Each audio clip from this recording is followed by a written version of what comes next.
અમદાવાદમાં 148મી રથયાત્રા માટેના પરંપરાગત વિધિ વિધાન શરૂ થઈ ગયા છે। આજે જલયાત્રાથી તેનો શુભારંભ થયો છે।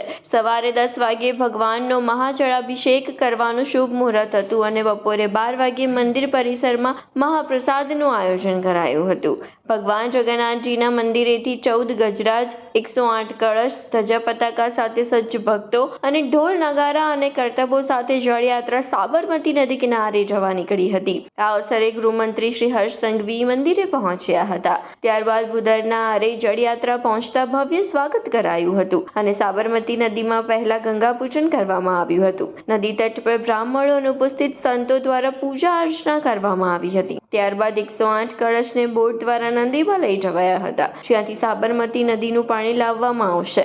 108 કળશમાં સાબરમતીનું જળ ભરીને વાજતે ગાજતે યાત્રા ફરી પરત મંદિર પહોંચી હતી।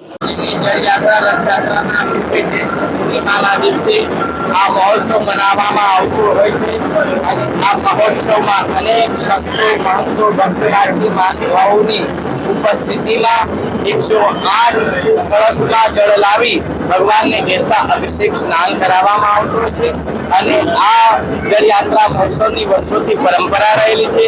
આ પરંપરા પુરીમાં પણ રહેલી છે અને આપણા ત્યાં પણ વર્ષોથી જ્યારથી ભગવાન પ્રસ્થાપિત છે